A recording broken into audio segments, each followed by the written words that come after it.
La lecture. Une pratique qui n'est plus vraiment à présenter, tellement on entend parler de ses bienfaits. Parce que de nos jours, dans n'importe quelle vidéo développement personnel, on nous vante le bienfait de la lecture. Comme l'amélioration de la mémoire et de la concentration, la réduction du stress et de l'anxiété, et encore plein d'autres trucs qui donnent l'impression que la lecture peut résoudre tous les problèmes. Alors pour voir si tout cela est vrai, je vais passer 7 jours à lire tous les jours, pour vérifier si tout ce qu'on dit sur la lecture est bien réel. Et surtout voir si vous aussi, vous devriez l'intégrer dans votre quotidien. Mais attention, restez bien jusqu'à la fin de cette vidéo, parce que pendant cette expérience, j'ai découvert quelque chose qui est totalement faux dans tous ces bienfaits qu'on nous promet. Et ces trucs-là peuvent littéralement vous dégoûter de la lecture.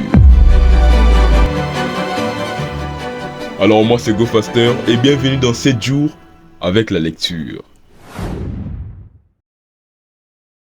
Le premier jour, j'ai commencé dans mon salon. Le livre que j'ai choisi est Plus malin que le diable de Napoléon Hill. Et pour bien commencer, j'ai décidé de lire 1 heure par jour. Et 20 minutes plus tard, faut être honnête, c'est un peu ennuyeux. Même si l'histoire devenait intéressante dans les livres. 10 minutes plus tard, faut dire que je mourrais déjà. Bah ouais, c'est pas TikTok ici. Y a pas de dopamine rapide qui te fait passer de vidéo en vidéo. Et étant donné que je suis une personne qui ne lit presque jamais, parce que déjà même les livres qu'on nous donnait à l'école, je ne les lisais jamais. Mais là, je suis malheureusement obligé d'aller jusqu'au bout. Et comment vous dire que ma lecture n'était pas la meilleure du monde. Ouais. Ça fait plus de 6 mois depuis que j'ai eu mon bac, donc 6 mois sans lire. C'est sûr que la fluidité n'allait pas être mon allié. Et ben comme je m'étais promis de lire au moins 20 pages de ces livres, et ben c'était l'enfer. Parce que 10 pages plus tard, j'avais déjà envie de passer à autre chose. Mais je l'ai quand même fait, même si à la fin, je n'avais plus envie d'entendre parler d'un livre. Et donc pour cette première journée, l'expérience de la lecture m'a paru un peu fade et ennuyant. Comment dire, je me suis un peu senti obligé de le faire. Mais voyons voir les prochains jours si ça va changer.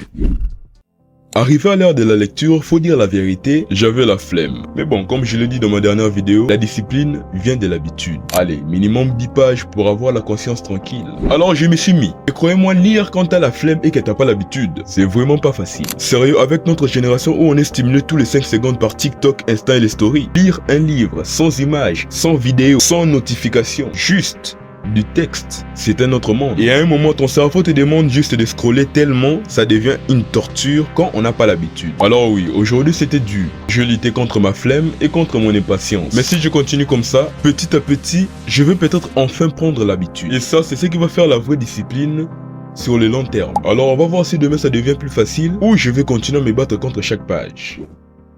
Franchement, cette journée a été incroyable. Déjà par rapport au livre, l'histoire commençait vraiment à devenir intéressante. Je ne vais pas vous spoiler, mais ça me donnait réellement envie de continuer. C'est la première fois depuis le début de ce défi que je me suis vraiment senti absorbé par la lecture. La preuve, j'ai lu jusqu'à 25 pages en une journée. Ça m'a pris plus de 2h30 et pour la première fois, je n'ai pas eu l'impression de perdre mon temps. Et comment dire que je me sentais un peu plus fier de moi. Ma façon de lire s'améliorait, j'avais le temps de me poser et de réfléchir. Tellement la lecture était absorbante que parfois je me rendais compte que j'avais fini une page qu'en voulant passer à la suivante. C'est fou, parce que c'est la première fois depuis longtemps que je me concentre sur quelque chose qui objectivement pourrait sembler ennuyant. Et qui est ennuyant. Et oui, malheureusement, peu importe ce qu'on peut dire, lire n'aura jamais et ne sera jamais autant stimulant que TikTok. Et c'est exactement ça qui est mieux. Je ne sais pas comment, mais quand je regarde TikTok, je me sens bien sans avoir fait quelque chose d'important. Et ça crée de la frustration. Parce que TikTok pour moi est comme une échappatoire. Un bon moyen de procrastiner parce que c'est assez difficile d'arrêter de scroller pour aller travailler. Et là où la lecture change tout, c'est que ce 3e jour, j'étais déjà dans le bain. Je me sentais motivé, prêt à travailler et concentré. Mais bon, ça ne fait que 3 jours. On verra si j'aurai toujours le même ressenti dans les prochains jours. Alors aujourd'hui ça a été un peu plus compliqué. Je rentrais de la fac après 9 heures de cours et 1 heure de route. J'étais complètement épuisé. Et franchement dans une journée comme ça, rentrer crevé et se mettre à lire, faut vraiment avoir un mental de tigre. Et c'est exactement le mental qu'on veut adopter ici. Donc, objectif, 10 pages minimum. Et là malheureusement, ça ne s'est pas passé comme prévu. Bon, je les ai lus bien évidemment, mais je vais être honnête, la lecture c'est vraiment une habitude que j'ai envie d'adopter pour toujours. Pour tout ce qu'il m'apporte. Parce que oui, j'ai remarqué quelque chose, même si c'est presque imperceptible. Mes dialogues sont un peu plus fluides.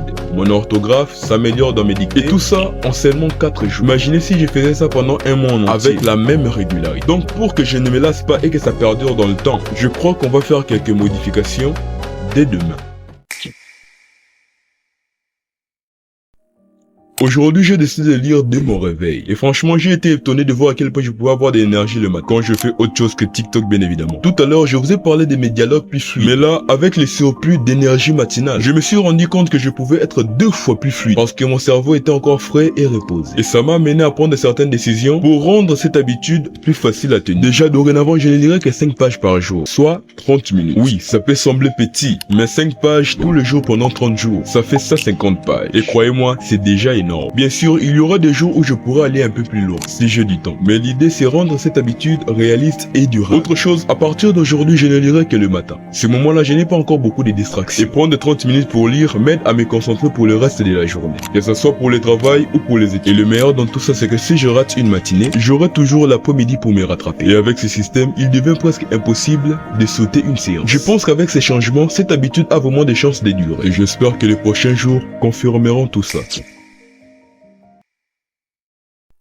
À ce stade, on peut vraiment dire que la lecture est devenue une habitude. Je me réveille, je prends ma petite tablette et je commence à lire. C'est presque devenu automatique. Et vous savez quoi, je commence à songer à avoir des livres en physique et plus seulement des maths. Il y a un petit quelque chose de différent à tenir un vrai livre entre ses mains. Ça rend l'expérience plus réelle, plus tangible. Et selon la cadence du livre, je me retrouve maintenant dans les moments où l'histoire devient vraiment épique. Les événements s'enchaînent, les personnages évoluent et ça donne une excitation presque enfantine à chaque page. Je me surprends à me dire, mais qu'est-ce qui va se passer ensuite? Et j'ai vraiment hâte de continuer. Et là, je comprends enfin pourquoi certaines personnes tombent amoureux de la lecture. Parce qu'au final, un bon livre peut captiver autant qu'une série ou un bon film. Tu t'attaches au personnage, tu vis les rebondissements, tu ressens les émotions sans la télé ni les notifications pour te distraire. Mais soyons honnêtes, ça n'a pas été magique tous les jours. Parfois, j'avais juste envie de fermer ma tablette et d'aller scroller sur mon téléphone. Et c'est normal, la lecture n'est pas toujours excitant. Mais c'est justement ce qui la rend intéressante. Dans les longs termes.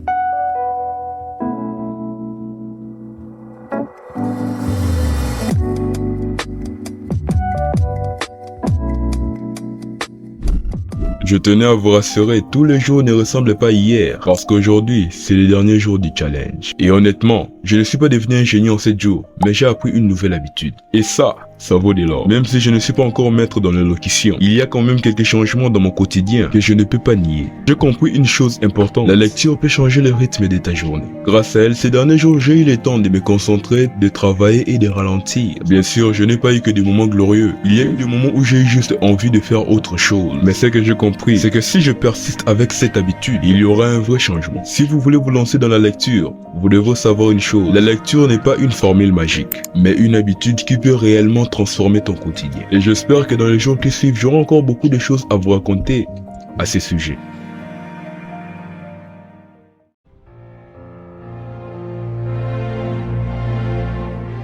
Bon, ça fait maintenant 3 semaines depuis que j'ai terminé le défi des 7 jours avec la lecture. Et je pense que c'est le bon moment pour répondre à cette question.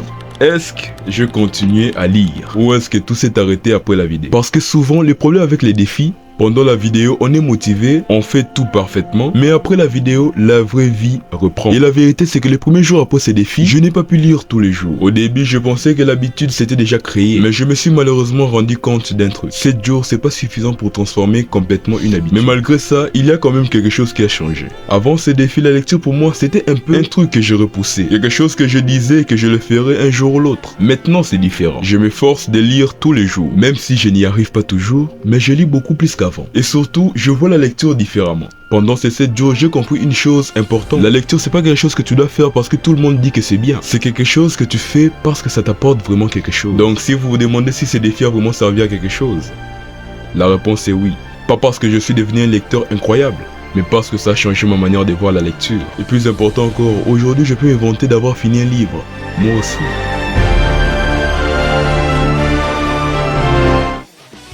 Encore merci à tous d'avoir suivi cette vidéo jusqu'à la fin. Je ne demande pas, mais laissez un commentaire, ça aide pour le référencement, pour l'algorithme. Et si vous avez aimé liker cette vidéo, ça soutient énormément la chaîne. Et n'hésitez pas à vous abonner si vous aimez ce genre de contenu, parce que d'autres arrivent très bientôt. On se voit la semaine prochaine pour une prochaine vidéo.